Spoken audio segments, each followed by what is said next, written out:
इस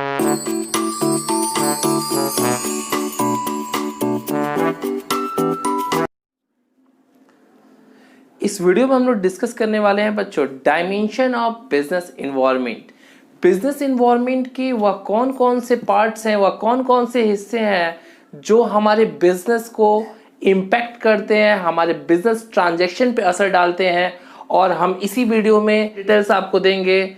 तो आप सबका स्वागत है हमारे YouTube channel quality coaching online classes में।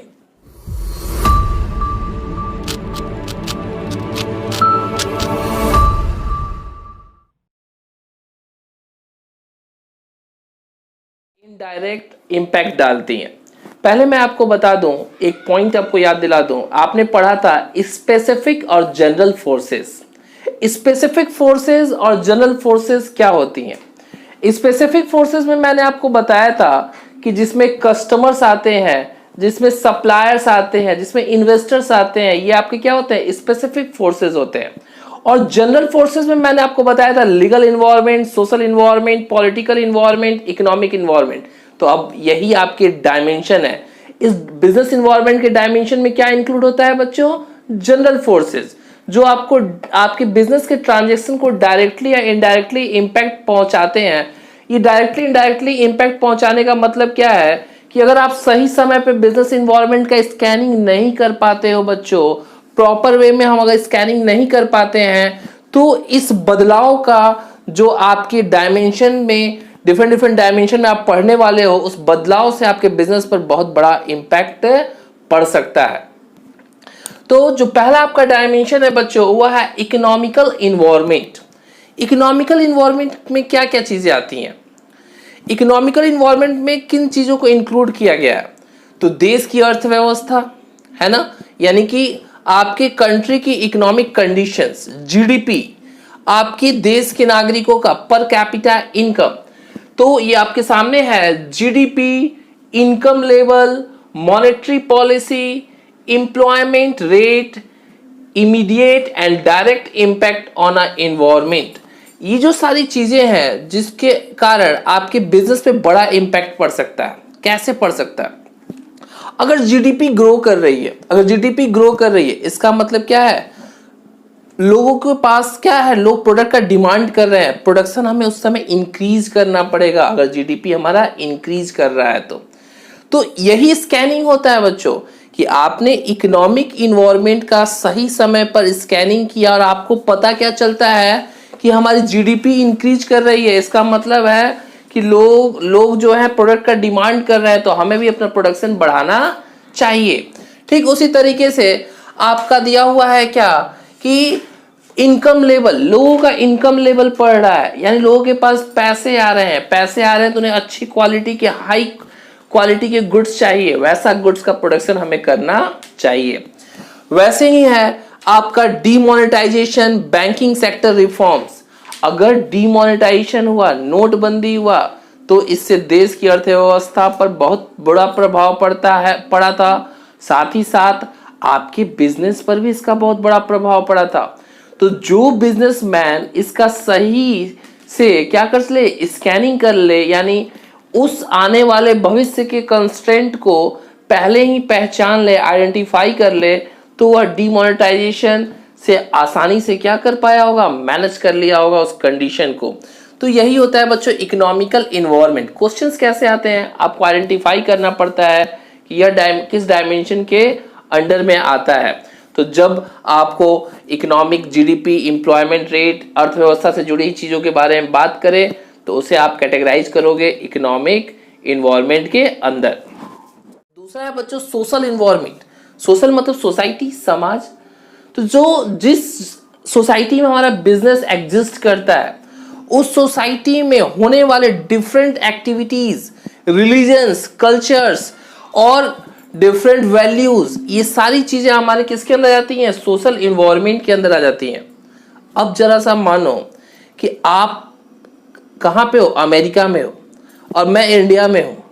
तो अगर आप अमेरिका में हो, तो जब क्रिसमस आएगा, जब 31 दिसंबर आएगा, तो वहां पे कपड़ों की डिमांड, मिठाइयों की डिमांड, अलग अलग चीजों की डिमांड क्या होगी? इंक्रीज हो जाएगी। लेकिन यहाँ इंडिया में उस तरह का डिमांड इंक्रीज नहीं होता है प्रोडक्ट का। यहाँ पे हमारे यहाँ दिवाली की पूछ होती है, दिवाली आएगा तो लोग नए नए इलेक्ट्रॉनिक गुड्स परचेज करने लगते हैं, कपड़े परचेज करने लगते हैं। होली आएगा तो क्या होगा, नए नए क्लॉथ्स परचेज करेंगे। तो ये सोशल इन्वायरमेंट में एक बिजनेसमैन यही स्कैनिंग करता है कि अब ये त्यौहार आने वाला है तो मैं क्या करूंगा, अपने प्रोडक्शन को इंक्रीज कर दूंगा और मैं उस अपॉर्चुनिटी का फायदा उठाऊंगा जो हमारे सोसाइटी में आने वाला है, चाहे वो बिजनेसमैन किसी भी धर्म का हो, किसी भी रिलीजन का हो। तो आइए पढ़ते हैं सोशल इन्वायरमेंट क्या लिखा हुआ है। Standard of living, standard of living यानी आपकी जीवन स्तर। जैसे कुछ देश गरीब होते हैं, ठीक है, कुछ देश जो है वह डेवलप्ड है, कुछ देश जो है डेवलपिंग कंट्री है। तो वहाँ लिविंग स्टैंडर्ड ऑफ लिविंग कैसा है, वहाँ लोगों का रहने सहन कैसा है।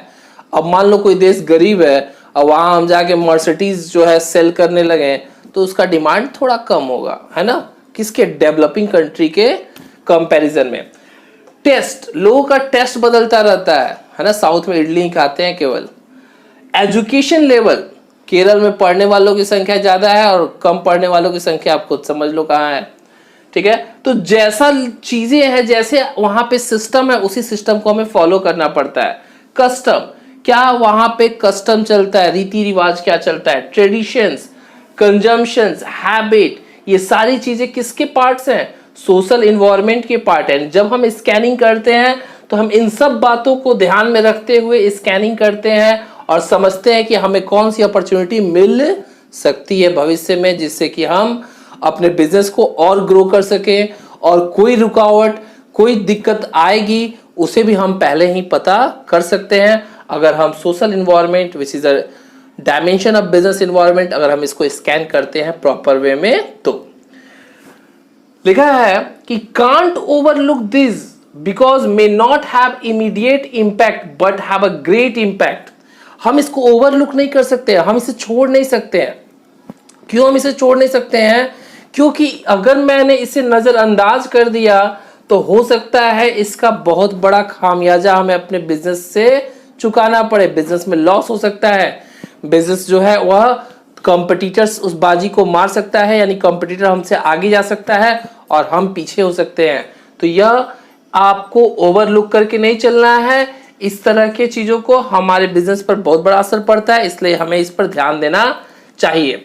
एक और एग्जांपल है बच्चों आपके सामने, demand for automatic machine luxury item is increasing in middle class families. आज के समय में, इस मॉडर्नाइजेशन के समय में क्या देखने को मिल रहा है कि जो भी आपके मिडिल क्लास फैमिली हैं वो भी अब अपने आप को स्टैंडर्ड दिखाना चाहते हैं और लग्जरी आइटम्स का डिमांड बढ़ा रहे हैं। तो जब लग्जरी आइटम्स का डिमांड बढ़ रहा है तो हम क्या सोच सकते हैं कि आपकी मर्सिडीज गाड़ी है, वो कार बेच रहे हैं जो लग्जरीज में आते हैं, तो ये लोग अपने प्रोडक्शन को बढ़ा देंगे। क्यों बढ़ा देंगे, क्योंकि उनके पास एक और कैटेगरी बढ़ गया है कस्टमर का। पहले तो केवल हाई लेवल के लोग आते थे, मिडिल क्लास वाले भी कहते हैं हम भी मर्सिडीज से चलेंगे। तो ये आपको स्कैन करोगे तो आपको इसका बेनिफिट मिलेगा।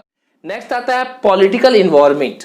पॉलिटिकल इन्वायरमेंट क्या होता है बच्चों, political environment includes the attitude of the leader. Attitude of the leader का मतलब क्या है कि जो सरकार हमारे देश में आ रही है उसके हेड का नजरिया क्या है हमारे प्रति, हमारे बिजनेस के प्रति। जो सरकार बन रही है, जो गवर्नमेंट बन रही है वो किस तरह की बन रही है। जैसे आप सब जानते हो बीजेपी गवर्नमेंट क्या है, पूरी बहुमत वाली सरकार है, लेकिन महाराष्ट्र में जो बना है वो क्या है, मिली जुली सरकार है। तो अगर पूर्ण बहुमत की सरकार आती है तो बिजनेस हमेशा उसे सपोर्ट करता है। क्यों, क्योंकि वहां पे इनको स्टेबिलिटी दिखाई देता है। स्टेबिलिटी मतलब स्थिरता दिखाई देती है कि हमारा बिजनेस इन्हीं लोगों के द्वारा 5 साल तक चलाया जाने वाला है।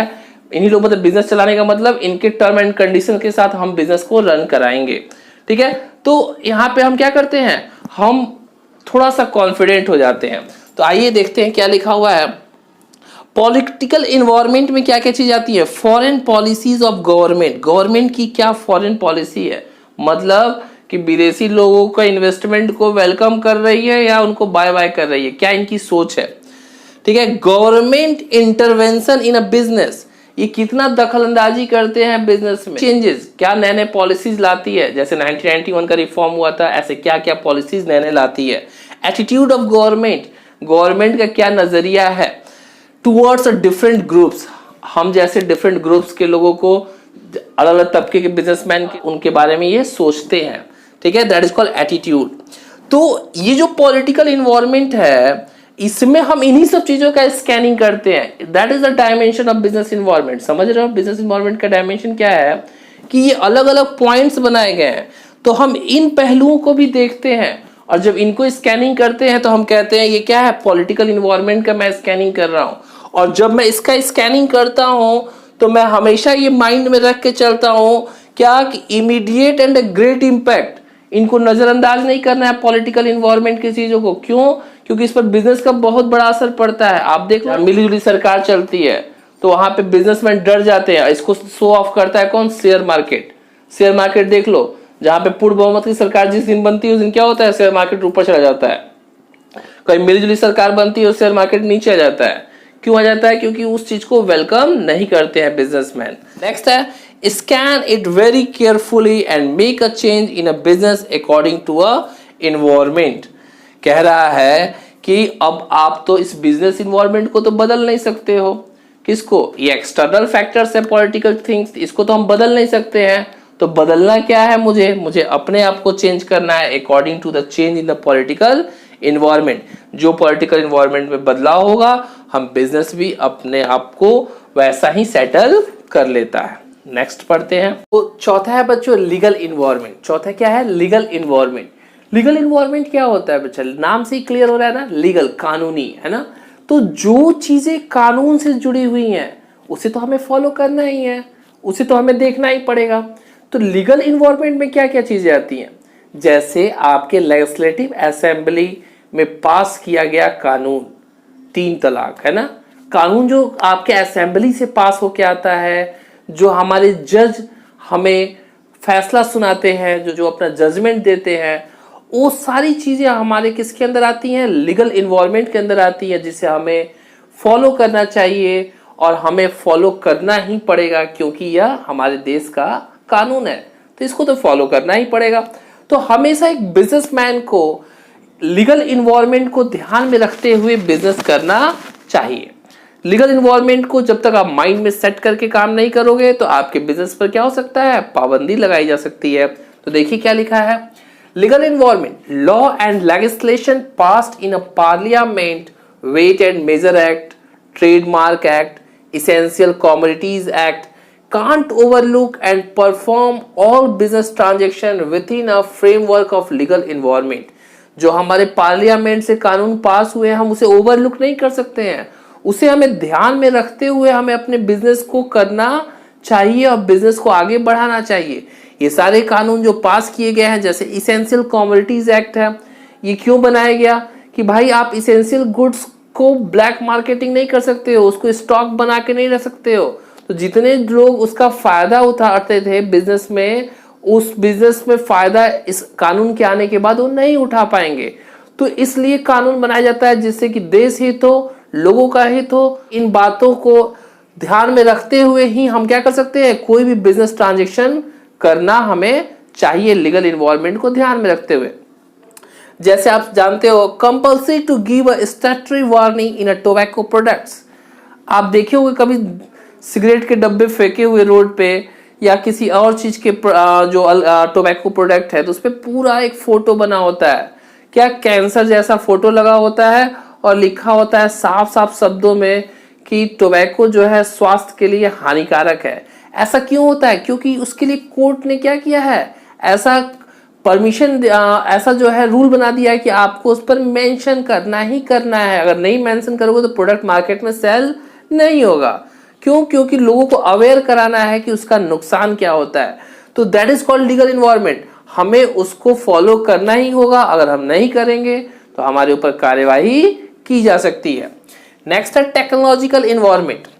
टेक्नोलॉजिकल इन्वायरमेंट क्या है? आज तो टेक्नोलॉजी तेजी से बदल रही है, तो जब टेक्नोलॉजी तेजी से बदल रही है तो हमें उसका स्कैनिंग करना जरूरी है, क्योंकि अगर मार्केट में सरवाइव करना है, अप टू डेट रहना है, तो हमें जो भी टेक्नोलॉजिकल चीज़ों में बदलाव आ रहा है उसे फॉलो करना चाहिए और मार्केट में सरवाइव करने के लिए टेक्नोलॉजी के साथ अपने आप को भी चेंजेस लाते रहना चाहिए। ये टेक्नोलॉजी किस में आ सकता है, तो प्रोडक्ट क्वालिटी इंप्रूव करने में नए टेक्नोलॉजी आ जाते हैं, पैकेजिंग के लिए नए टेक्नोलॉजीज आते हैं, न्यू गुड्स न्यू इनोवेशन आपके सामने आते हुए।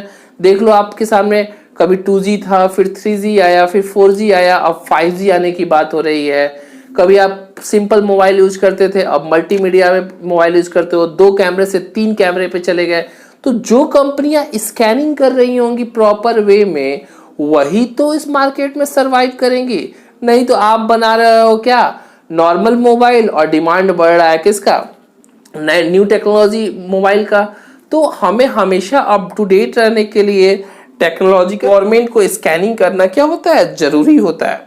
देखिए क्या लिखा हुआ है, changes take place in a method of production.